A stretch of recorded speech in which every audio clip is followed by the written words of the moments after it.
अरे Chris Gayle, जानते हो ना आप लोग? क्रिस गेल की कुछ आत्मा बत्मा आ गई क्या शुभमन गिल में? Hello guys, welcome welcome to my channel. સબકો જય શ્રી કૃષ્ણ, બધાને જય શ્રી કૃષ્ણ. આઈ હોપ કે તમે બધા મજામાં છો. આજના વિડીયોમાં આપણે વાત કરવાની છે આજના મેચની, પંજાબ વર્સિસ રાજસ્થાનની અને કાલના મેચના रिकेपनी.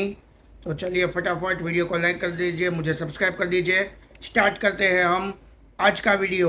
तो इंट्रो आपको छोटा लगा होगा, नानो હતો, પણ ટીમના પરફોર્મન્સ જ એવા હતા કે ઇન્ટ્રો નાનો કરવો પડે યાર.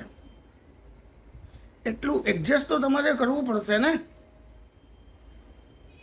તો આપણે રૂલ્સ પ્રમાણે આપણે વાત કરીએ કાલના મેચની. કાલે મેચ હતો બેંગ્લોર વર્સિસ જીટીનો, નરેન્દ્ર મોદી સ્ટેડિયમમાં.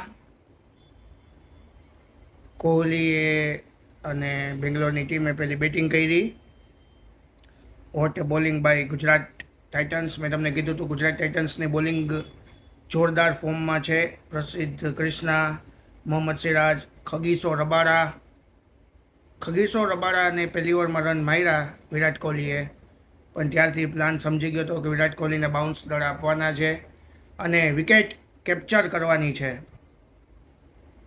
તો બેંગ્લોરની ટીમ કાલે ઢેર થઈ ગઈ 155 રન્સમાં. મેં તમને કીધું તો અમદાવાદ હોમ ગ્રાઉન્ડ છે, એનો ફાયદો ગુજરાતે કાલ લીધો. અને અમદાવાદમાં પણ હાઈ સ્કોરિંગ પીચ છે એટલે 200 ઉપર રન કરવા જોઈએ જો તમારે જીતવું હોય તો. પણ બેંગ્લોરથી એટલા રન થયા નહીં. એક સમયે તો એવું હતું કે 100 રન પણ નહીં થાય. But thanks to Virat Kohli અને દેવદૂત પડિક્કલ, જેને લીધે આ રન થયા છે. એક કેચની કોન્ટ્રોવર્સી પણ થઈ હતી. તમારે મને કોમેન્ટમાં કહેવાનું છે કે એ આઉટ હતો કે નોટ આઉટ હતો. મારું સજેશન હું તમને આપું છું. એઝ પર ન્યૂ રૂલ્સ એ કેચમાં આઉટ હતો.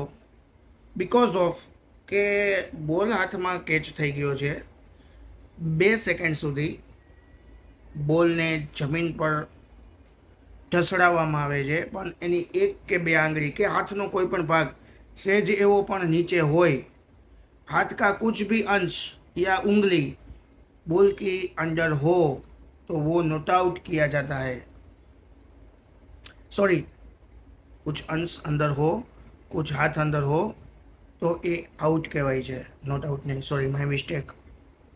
आज नींद आ रही है ना, કારણ કે કાલનો મેચ જ એટલો હતો બોરિંગ હતો એટલે મને નીંદર આવે છે. પણ તમારા માટે હું આ બધી ઇન્ફોર્મેશન કલેક્ટ કરું છું, તમારા માટે જોવા માટે.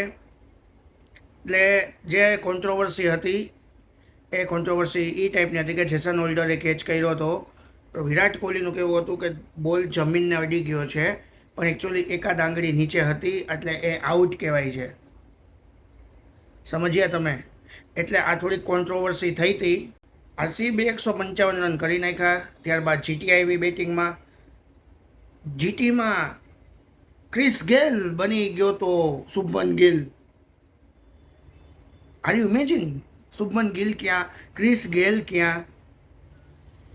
બટ એવું બન્યું હતું. પહેલી જ ઓવર ભુવનેશ્વર કુમારમાં શુભમન ગિલે 4 અને 6 માર્યા હતા. ત્યારબાદ આવી વન ઓફ ધ બેસ્ટ બોલરની બોલિંગ, જેના ઉપર આરસીબીને પણ નાઝ છે. આરસીબીવાળા પણ એના ઉપર નિર્ભર રહે છે. એવો હેઝલવુડ 24 રન માર્યા ક્રિસ ગેલે, સોરી શુભમન ગિલે. 24 રન્સ. એક મિશન ઉપર જ હતો કે આજે મેચ વહેલો પૂરો કરવો છે. ગુજરાતીઓ આજે એક પ્લાન કરીને આવ્યા હતા કે બેંગ્લોરને પાડી જ દેવાનું છે. અને તમને બધાને ખબર જ હશે, કોમેન્ટમાં મને કહેજો કે ગુજરાતી પ્લાનિંગમાં કોઈ દી પાછા પડે. ગુજરાતી લોग प्लानिंग में कभी पीछे नहीं होते. मज़ा आया. देख लो आप, केंद्रों में देख लो, सेंट्रल में देख लो, गुजरात के मैच में कल देख लो. Gujarati is everywhere. ગુજરાતે કાલે વન સાઇડેડ બેંગ્લોરને હરાવી દીધી. ઉપર કોલેપ્સ થયું, 3 વિકેટ પડી. અને મેં તમને કીધું તો એમ મિડલ ઓર્ડર ગુજરાતનું સારું નથી. તો એને લીધે થોડો પ્રોબ્લેમ આવ્યો, પણ રાહુલ તેવટિયાને ઇમ્પેક્ટ કરીને લઈ આવ્યા. રાહુલ તેવટિયા અને જેસન હેલ્ડર એ મેચ ફિનિશ કરી નાખી. બટ સ્પેશિયલ મેન્શન, કાલે ગુજરાતવાળાની ફિલ્ડિંગ અનબિલેવેબલ હતી. કોઈ કેચ પકડ્યા છે જેસન હોલ્ડરે, વોટ એ કેચ.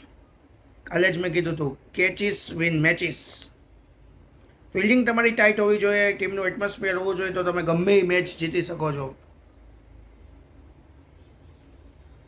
સો ગુજરાત ધીમે ધીમે 5મા નંબરે આવી ગયું છે.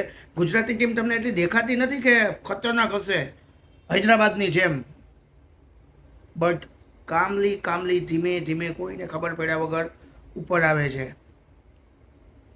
ફટાફટ આપણે પોઈન્ટ્સ ટેબલની વાત કરીએ તો પોઈન્ટ્સ ટેબલમાં કાલ કોઈ જાતનો ચેન્જીસ થયો નહોતો. પંજાબ પહેલા નંબરે છે, આરસીબી બીજા નંબરે છે, રાજસ્થાન હૈદરાબાદ ત્રીજા ચોથા નંબરે છે. ગુજરાત આવી ગયું છે 5મા નંબરે. કાલના ગુજરાતના મેચ જીતવાથી નીચે ચેન્નાઈ જેવી ટીમ કે અને દિલ્હી જેવી ટીમ કે જેને ઉપર આવવાના ચાન્સીસ થોડાક હતા, એને થોડોક ફટકો પડ્યો છે.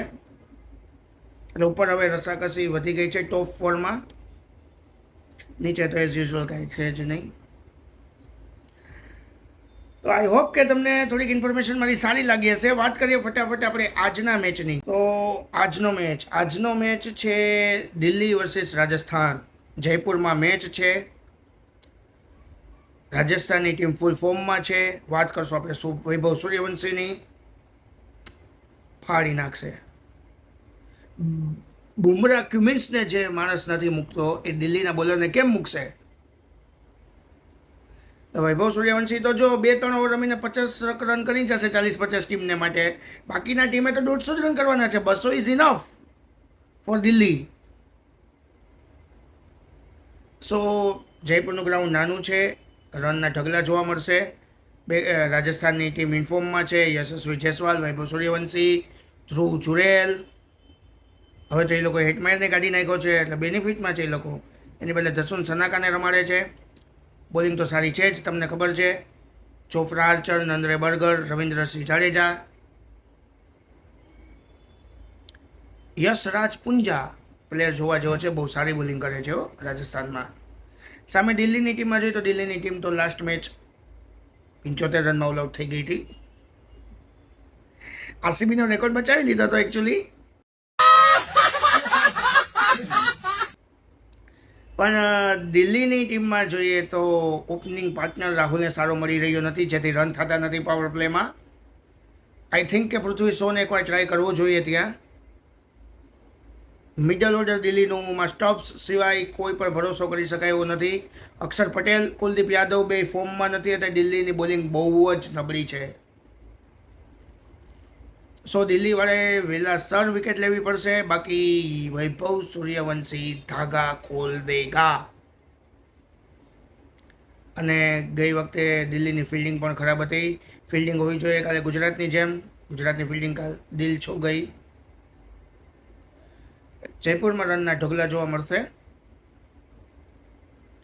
અને મને એવું લાગે છે કે આરામથી રાજસ્થાન એનો મેચ દિલ્હી સામે જીતી જશે. દિલ્હી માટે આજે મસ્ટ વિન ગેમ છે જો એને ક્વોલિફાઈમાં આગળ વધવું હોય તો રાજસ્થાન આજે મેચ જીતી જશે એવું મને ઇઝીલી દેખાય છે. કારણ કે ઇન્ફોર્મ ટીમ છે. દિલ્હીનું બેલેન્સ થોડુંક વિખાઈ ગયું છે. જ્યારથી એ ગુજરાત સામે 1 રને હારી ને ત્યારથી ટીમમાં કુછ પ્રોબ્લેમ આવી ગયા છે. વૈભવ સૂર્યવંશીના રન પડી શકે એવું મને આજે દેખાય છે. સામે દિલ્હીમાં રાહુલ અને સ્ટબ્સના રન પડી શકે એવું મને દેખાય છે. 200 ઉપરનો રનનો મેચ થવાનો છે. મેચ બહુ જ રોમાંચક હશે, તો આજનો મેચ મિસ ન કરતા. આઈ હોપ કે તમને મારો આજનો વિડીયો સારો લાગ્યો હશે અને તમને બધાને સારી એવી ઇન્ફોર્મેશન મારા તરફથી મળી હશે. તો યાર થોડીક મારાને આત્માની શાંતિ માટે યાર એક લાઇક તો બને વિડીયોને. એક ફટાફટ વિડીયોને લાઇક કરી લો, મને સબસ્ક્રાઈબ કરી લો. મળીએ કાલે નવા વિડીયોમાં. ત્યાં સુધી બધાને જય શ્રી કૃષ્ણ. સ્પેશિયલી ખમ્મા ગણી.